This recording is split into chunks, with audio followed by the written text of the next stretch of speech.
Namaku Andi. Aku ingin menceritakan kembali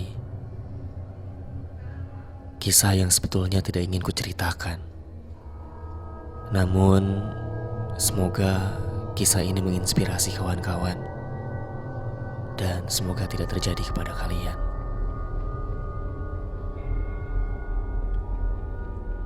Kejadian ini bermula pada tahun 96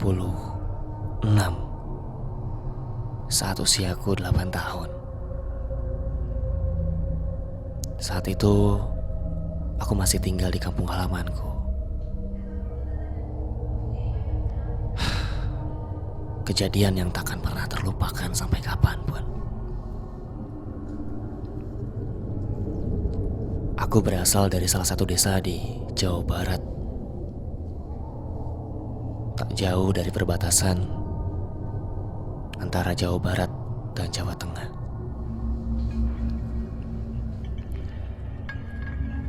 Sebuah desa yang dikelilingi oleh hutan jati.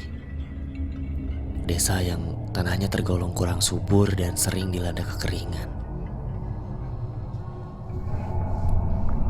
Jumlah penduduk yang tinggal di desaku tergolong sangat sedikit. Rumah-rumahnya pun bisa dibilang sangat jarang dan berjauhan.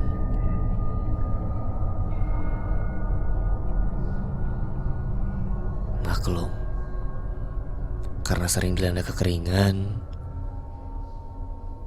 maka desaku tidak terlalu banyak yang meninggali. Aku tinggal dengan keluargaku, dengan nenek, kakek, ayah, ibu. Aku tinggal dengan keluarga besarku termasuk dengan kakek dan nenek. Kakekku adalah orang yang dituakan di desaku. Aku memiliki 4 sepupu, 3 orang perempuan bernama Rohma, Arum, dan Juwarti, dan seorang laki-laki yang bernama Arif. Mereka tinggal berdekatan dengan rumahku, dan kami semua biasa bermain bersama-sama sejak kami masih sangat kecil. Ada satu tradisi dalam keluargaku di kampung, yaitu setiap anak akan diberikan 1 atau beberapa anak kambing yang harus kami rawat dan kami jaga, yang nantinya akan menjadi milik kami. Suatu tradisi yang bagus untuk melatih keterampilan dan tanggung jawab sejak dini. Setiap sepulang sekolah, kami terbiasa membawa kambing-kambing kami untuk diberi makan. Mengajak hewan-hewan itu ke tempat di mana terdapat banyak tumbuhan dan juga rumputan liar yang memang menjadi makanan mereka.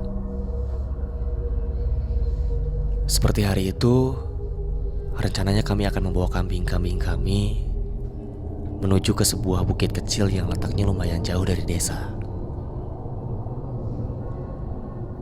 Tempat itu memang belum lama kami temukan. Walaupun letaknya cukup jauh, tapi bukit itu menjadi tempat favorit kami. Singkat kata, akhirnya kami tiba di sana. Lalu kami biarkan kambing-kambing kami untuk makan sepuasnya. Sedangkan kami asyik bermain, bersenda gurau, dan bercanda di sekitarnya. Kami bermain dengan sangat seru. Dan akhirnya baru kami sadari bahwa ternyata salah satu kambing milik Juwarti telah hilang. Kami pun panik. Lalu bersama-sama mencari kambing yang hilang itu kesana kemari di sekitar lokasi. Setelah sekian lama mencari, kambing itu tak kami temukan. Juwarti nampak sedih dan juga takut, karena dia khawatir dimarahi orang tuanya karena telah lalai menjaga kambingnya.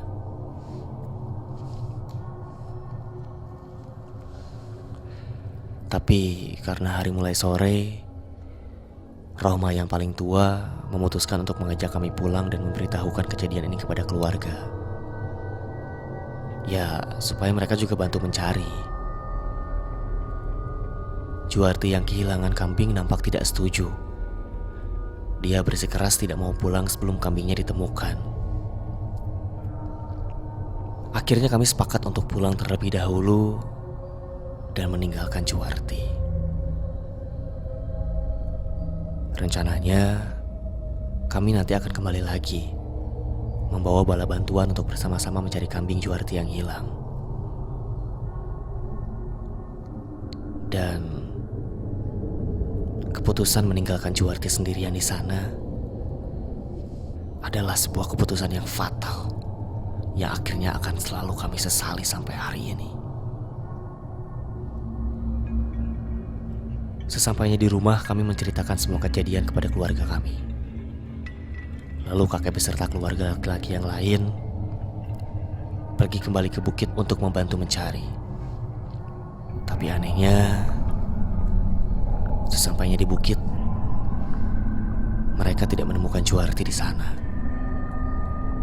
Malah kambing yang hilang sudah ada di situ. Mereka pun panik. Rencana mencari kambing yang hilang, malah kini Juwarti yang hilang.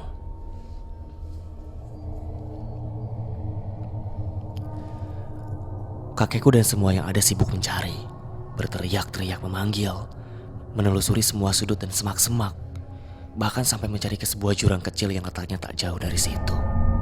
Tapi semuanya nihil. Mereka tak putus asa. Mereka semua terus mencari hingga jauh dari lokasi hilangnya Juwarti. Tapi hasilnya sama.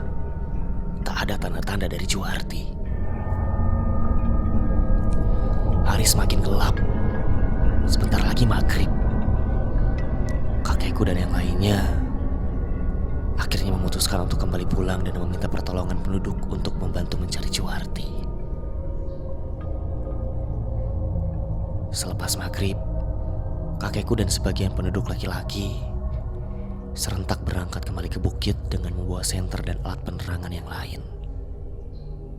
Juga membawa barang-barang seperti panci, ember, dan lain-lain sebagai alat tatabuhan. Di areal bukit yang gelap, pencarian pun dimulai. Tak henti mereka memanggil nama Juwarti sambil membunyikan barang-barang tatabuhan yang mereka bawa dan menimbulkan suara-suara yang sangat gaduh. Semua itu memang dilakukan dengan sengaja, karena takut ada penduduk yang juga hilang secara tiba-tiba nantinya. Setelah sekian lama mencari dan mencari, hasilnya tetap nihil. Juwarti tidak juga ditemukan. Bahkan jejaknya pun tidak terlihat. Dia bagai hilang di telan bumi. Para pencari pun terlihat sudah sangat kelelahan. Situasi area yang sangat gelap turut mempersulit usaha pencarian kami. Akhirnya pencarian pun dihentikan dan diputuskan untuk melanjutkan kembali di esok hari. Lalu mereka pun pulang ke rumah dengan tangan yang hampa. Keesokan harinya, pencarian Juwarti dilanjutkan sejak pagi hari.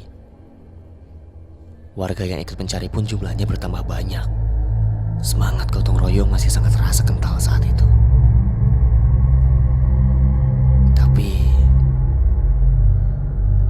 sampai sore hari, semua usaha keras mereka juga tak membuahkan hasil. Padahal area pencarian sudah diluaskan, bahkan sampai ke desa-desa tetangga. Namun semua sia-sia. Akhirnya kakekku memutuskan untuk meminta bantuan kepada Mbah Sudar. Mbah Sudar ini terkenal sebagai seorang paranormal yang disegani di daerah kami. Dia sering membantu apabila ada kejadian-kejadian aneh yang berhubungan dengan hal-hal gaib. Singkat cerita, kini para pencari sudah berkumpul kembali di bukit tempat Juwarti hilang. Mereka semua duduk mengelilingi Mbah Sudar sambil memperhatikan apa yang dilakukannya. Mbah Sudar duduk di tengah-tengah para pencari. Dia bersila sambil memejamkan mata. Wajahnya nampak serius. Suasana hening. Tak ada yang berani bersuara. Sampai beberapa saat kemudian, akhirnya dia membuka mata dan mulai bicara. Si Juwarti teh dibawa ya. Tuh, ku genderuwo anu aya dina tangkal itu. Ucapnya sambil menunjuk ke salah satu pohon besar yang ada di bukit itu. Mbah Sudar mengatakan kalau Juwarti saat ini sedang ada di tengah-tengah keluarga genderuwo. Dia sedang bermain-main dengan anak genderuwo itu. Dalam pandangan Juwarti, mereka semua berwujud seperti layaknya manusia biasa. Padahal mereka adalah keluarga genderuwo. Mbah Sudar menambahkan, selama ini anak genderuwo itu selalu memperhatikan kami setiap kami datang ke bukit itu. Anak genderuwo itu ingin sekali bermain. Sampai akhirnya terjadilah peristiwa hilangnya Juwarti.